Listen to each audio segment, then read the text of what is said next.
कश्मीर की वादियों में सूरज डूब रहा था, लेकिन उस शाम सिर्फ रोशनी नहीं गई।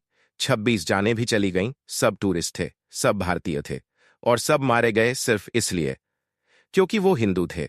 इस भयावह हमले की खबर देश में आग की तरह फैली, लेकिन हैरानी की बात यह नहीं थी कि आतंकियों ने ऐसा किया।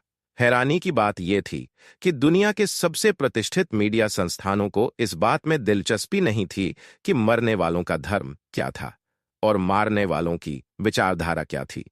बीबीसी ने कुछ नहीं कहा, न्यूयॉर्क टाइम्स ने चुप्पी साधी, अल जजीरा ने अपनी रिपोर्ट में बस एक लाइन डाल दी, एक हथियारबंद हमलावर ने कुछ लोगों पर हमला किया। बस इतना ही, जैसे ये एक साधारण एक्सीडेंट हो। लेकिन असली कहानी यहां से शुरू होती है।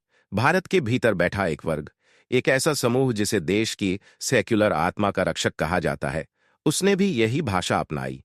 इंडियन नेशनल कांग्रेस के सोशल मीडिया हैंडल पर एक ठंडी सी पोस्ट आई, हम इस आतंकी हमले की निंदा करते हैं। ना हमलावर का धर्म बताया गया, ना पीड़ितों की पहचान। एक राजनीतिक चुप्पी जो कहीं ना कहीं एक साजिश की तरह लगने लगी। और यहीं से सामने आता है अमान की आशा का असली चेहरा। जब 2010 में इस अभियान की शुरुआत हुई, तो इसे भारत और पाकिस्तान के बीच शांति का एक सेतु कहा गया। अखबारों में बड़े बड़े ऐड छपे, टीवी डिबेट्स में मशहूर हस्तियों ने इसकी तारीफ की। पर सच्चाई ये थी कि ये कोई शांति अभियान नहीं था, बल्कि एक नैरेटिव वॉरफेयर था, भारत की सामूहिक चेतना को कमजोर करने की एक योजना।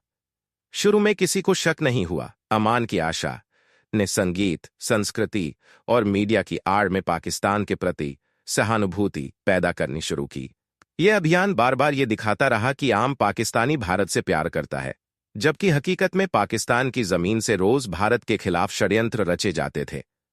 आइए आपको एक कहानी सुनाते हैं।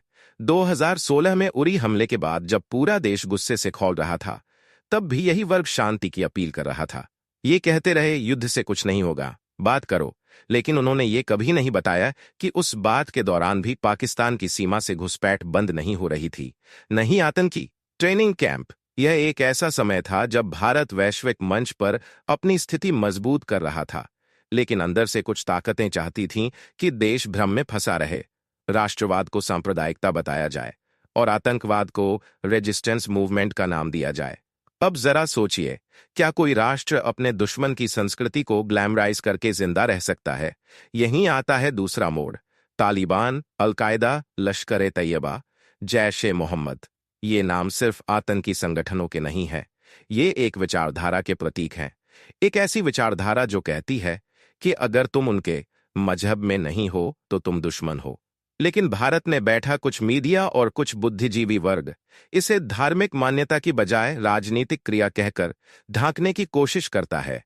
स्क्रिप्ट का अगला हिस्सा इस नैरेटिव को डिकंस्ट्रक्ट करेगा, मीडिया हाउसेज के आर्थिक और राजनीतिक हित बताएगा, इंक्स और वामपंथी संगठनों की भूमिका पर प्रकाश डालेगा, और अंत में दिखाएगा कि कैसे प्रधानमंत्री नरेंद्र मोदी की सरकार ने पाकिस्तान पर कार्रवाई कर उस झूठे प्रेम की नकाब उतार दी।